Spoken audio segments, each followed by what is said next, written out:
Let's bring you some breaking news that has come to us in the last minute or so from Buckingham Palace. His Majesty the King has today initiated a formal process to remove the style, titles and honours of Prince Andrew. In a shocking turn of events, authorities reportedly forced open Prince Andrew's private residence. Uncovering something so disturbing, it's left both the palace and the public reeling. What was meant to be a discreet inspection quickly spiraled into a full-blown royal crisis as investigators stumbled upon evidence no one expected to find. The discovery has sparked urgent meetings, frantic damage control, and whispers of a looming scandal that could change everything. So, what exactly was hidden inside Andrew's home? Today, we reveal the chilling truth behind it all. The Royal Lodge scandal. The news broke with the kind of force only a royal announcement can carry. Buckingham Palace confirmed what many had quietly whispered for months. Andrew Mountbatten Windsor, once known to the world as His Royal Highness the Duke of York, would no longer hold any royal titles. For King Charles III, the decision was not merely symbolic. It was a deliberate act to protect the monarchy's integrity from further damage. But for Andrew, it was far more personal. The moment his royal identity, carefully crafted and guarded since childhood, was stripped away in silence. Though the official statement arrived on a Thursday morning, the fallout had been years in the making. Ever since his association with the late financier Jeffrey Epstein became public in 2019, the Queen's second son had lived under a cloud of shame. His disastrous BBC interview, meant to clear his name, only deepened the scandal. Overnight, his calendar of royal duties vanished, his public appearances dwindled, and his name became synonymous with controversy. Yet amid it all, one thing remained constant. Royal Lodge. Tucked deep within Windsor Great Park, the grand 30-room mansion had been Andrew's residence since 2004. Once a site of elegant garden parties and charity gatherings, it became something else entirely. A fortress of isolation. Insiders describe scenes that resemble both a museum and a storage unit. Hallways cluttered with unopened Amazon boxes, furniture wrapped in dust sheets, and rooms frozen in time. One former staff member described it as a house that stopped living long ago, while another called it a portrait of denial. Inside, Andrew and his ex-wife, Sarah Ferguson, carried on their unusual domestic arrangement, divorced but cohabiting in what they jokingly termed a friendship home. Yet, behind the humor lay quiet tension. Palace sources claim Sarah's attempts to keep the home cheerful often clashed with Andrew's growing reclusiveness. Still, both seemed reluctant to let go of the property that had become their final link to a royal past slipping away. When King Charles finally ordered the Duke to vacate Royal Lodge, it was seen as an act of both necessity and symbolism. Despite Andrew's long-term lease and costly renovations paid from his own pocket, the King's patience had reached its limit. The mansion, royal aides said, should no longer serve as a monument to scandal. Instead, Andrew would be offered a smaller residence on the Sandringham estate, a stark demotion for a man once surrounded by privilege. Now, as movers and inspectors enter the lodge, questions linger. Can a man raised in luxury truly live without the titles, the servants, and the grandeur that once defined him? Or will Royal Lodge remain as his final echo, a haunting reminder of a prince who refused to let go, even as the crown turned the page?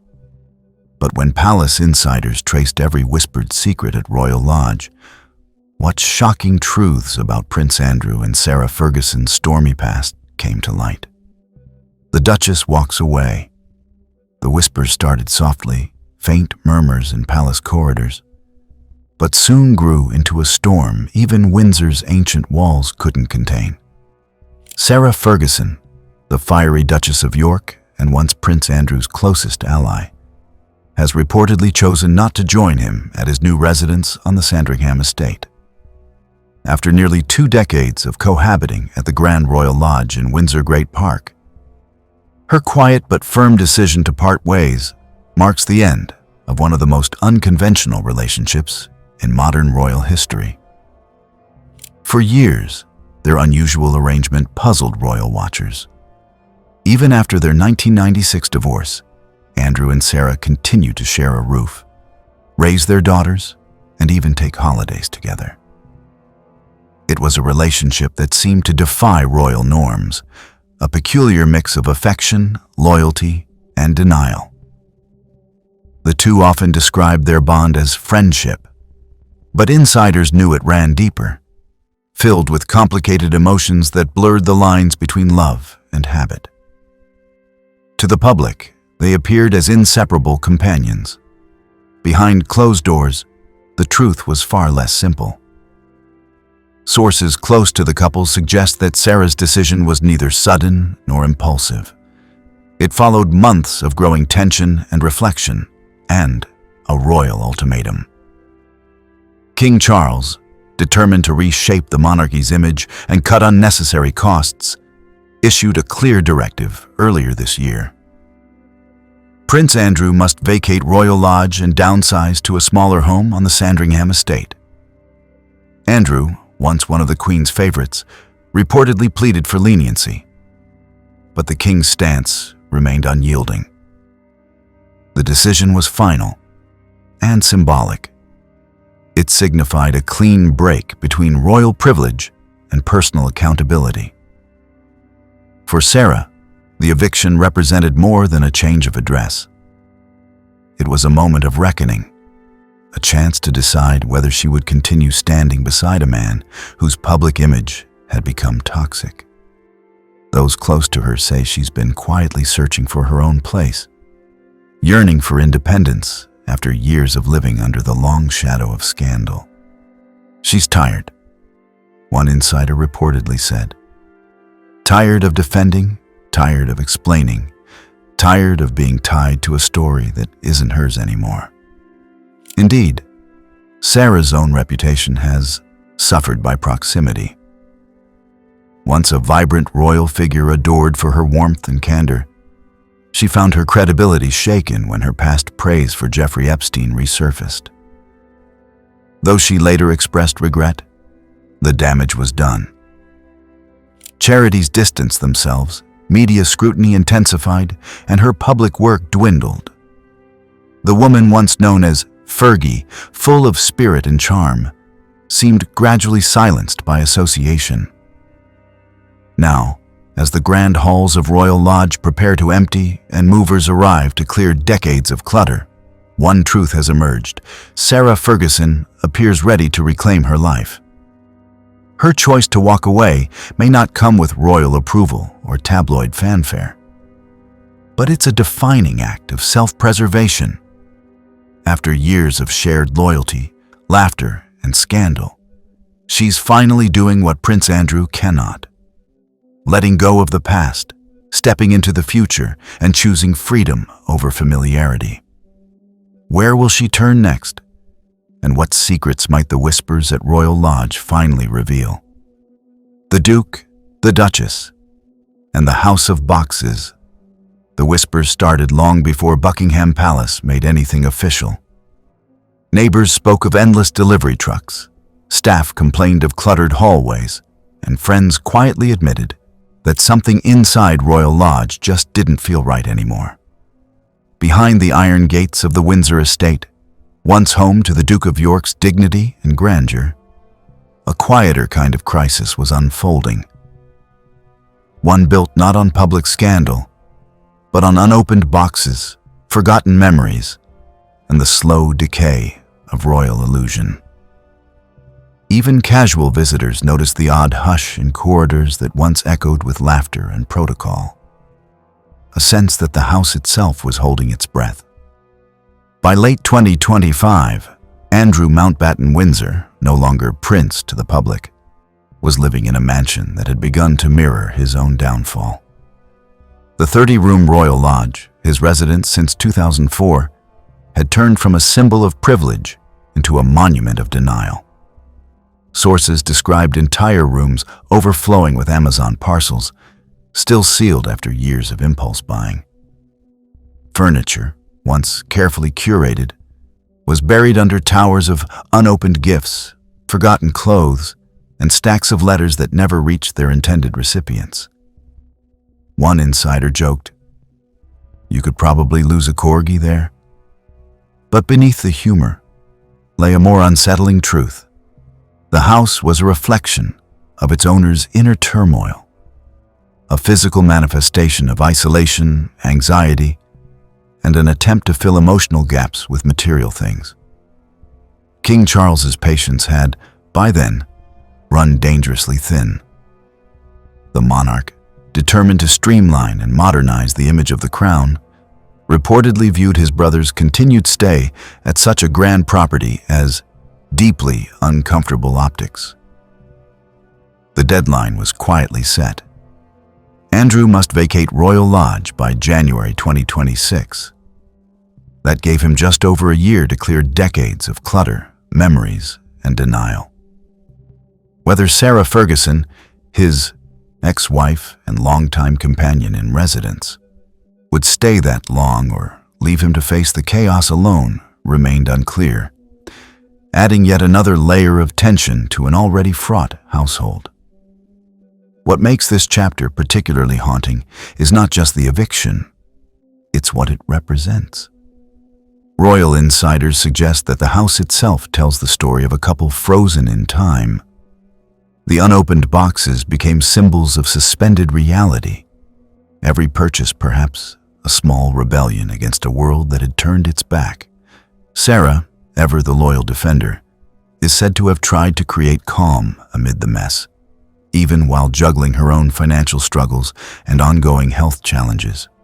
To the outside world, this might seem like a simple property move, but within the palace walls, it is seen as the final unraveling of Andrew's royal identity. A prince once at the heart of public life, now reduced to sorting through piles of his own forgotten belongings. As January looms, one can't help but wonder, when the last box leaves Royal Lodge, will Andrew finally confront the past he spent so long trying to pack away? Or will some of those secrets remain sealed forever? And how will Andrew face the truths long buried, now that Buckingham Palace has confirmed what everyone had quietly suspected for months? King Charles draws the line. The final fall of Prince Andrew. The news rippled through Britain like a cold wind across Windsor Great Park. Buckingham Palace confirmed what many had whispered for months. Andrew Mountbatten Windsor, once known proudly as the Duke of York, would lose his final royal privileges and vacate the Grand Royal Lodge he had called home since 2004. For a man who once represented the crown around the world, it was not just a relocation. It was the quiet dismantling of a life once built on duty, status, and entitlement. Inside Royal Lodge, the story is as unsettling as the scandal that ruined him. Palace aides describe rooms stacked high with unopened boxes and decades of purchases, a strange mix of luxury and neglect. One staff member reportedly joked that it's less a royal home now and more a forgotten storage house. For King Charles, however, there was nothing humorous about it. The optics were intolerable, a disgraced brother living in luxury while the monarchy fights for modern relevance. Andrew's move to a modest residence on the Sandringham estate in Norfolk is not just a downsizing, it is a final statement. The king's decision, firm and deliberate, signals that the crown will no longer shield family members from consequences. No one is above accountability, one royal insider said, a message both the public and the royal family understood clearly. But the questions linger. What happens to the countless possessions scattered through the 30-room mansion? Will Andrew sell them donate them, or hide them away in Sandringham's storerooms? And what of the priceless gifts accumulated over decades? Are they his, or do they belong to the crown? Each choice he makes risks another round of headlines and humiliation. Sarah Ferguson, who has shared the lodge with Andrew for years despite their divorce, is said to be quietly preparing for a separate life. Friends suggest she knew this reckoning was coming, but hoped sentiment might soften the king's stance. Their daughters, Princess Beatrice and Princess Eugenie, remain loyal but weary. They've defended their father in public, but privately they understand the reality. His royal identity is finished, his reputation beyond repair. Public sympathy has been scarce. Most Britons view the eviction as overdue, a long-delayed reckoning for a prince whose lifestyle symbolized excess and denial. As moving vans line the gravel drive of Royal Lodge and the curtains close on its once grand windows, one truth stands out. This is not just a change of address.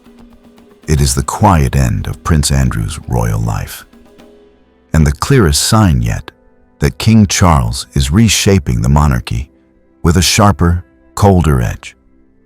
What secrets will come to light as Buckingham Palace enforces King Charles's decisive purge of Prince Andrew's royal titles and privileges? King Charles's toughest move, yet against Prince Andrew, the announcement landed like thunder across Britain. Buckingham Palace confirmed that Andrew Mountbatten Windsor, once known to the world as Prince Andrew, would no longer retain his royal titles or privileges. King Charles had made the painful but decisive move many saw coming. For a man who once stood third in line to the throne, this wasn't just a fall from grace. It was a complete erasure of royal identity. At the heart of this dramatic turn lies Royal Lodge, the grand 30-room mansion nestled in Windsor Great Park. Since 2004, it had been Andrew's official residence, a property filled with history and privilege, and, as it turns out, with clutter. Insiders whisper that the once pristine estate now resembles a labyrinth of unopened parcels and forgotten purchases. Boxes from endless online deliveries reportedly crowd the corridors, collecting dust like ghosts of a life lived in denial. Some say the house itself tells the story of its owner, grand, chaotic, and trapped in time. Now, under the king's firm instruction, Andrew must leave Royal Lodge and relocate to a smaller home on the Sandringham estate in Norfolk. The move, though long expected, marks the closing of a royal chapter that has grown increasingly uncomfortable for the monarchy. What was once the home of a prince, echoing with the laughter and footsteps of decades past, is now being reclaimed by the crown, perhaps to restore dignity to an institution burdened by too many scandals and whispered controversies. Still, the whispers grow louder. Could the clearing of Royal Lodge expose more than just dust and disorder? As staff meticulously sort through decades of possessions, one wonders what old letters, forgotten, documents, or private communications might surface. Fragments of a royal life that has become a national cautionary tale. Each item bears the weight of history, hinting at stories the public may never fully know. Alongside him, Sarah Ferguson, the Duchess of York, remains a quiet figure in the background. Though divorced, she never truly left. Their unusual cohabitation has often puzzled royal watchers, blending friendship, loyalty, and shared ruin under one crumbling roof. Some say Sarah hopes this latest chapter might finally bring her peace. Or perhaps a new beginning far from the relentless glare of Windsor. For King Charles, the decision is seen as both personal and symbolic. It isn't about punishing a brother, palace aides suggest, but about preserving the monarchy's integrity and public trust. Yet one cannot help but ask, should family loyalty ever come before the weight of duty? As removal vans prepare to roll through the gates of Royal Lodge, The world watches closely. Each sealed box, each carefully discarded item, feels like a piece of history closing. A solemn reminder that even those born into crowns cannot escape accountability forever. So, what do you think was really uncovered behind those locked doors of Andrew's mansion? We'd like to hear your thoughts. Don't forget to like, share, and subscribe for more.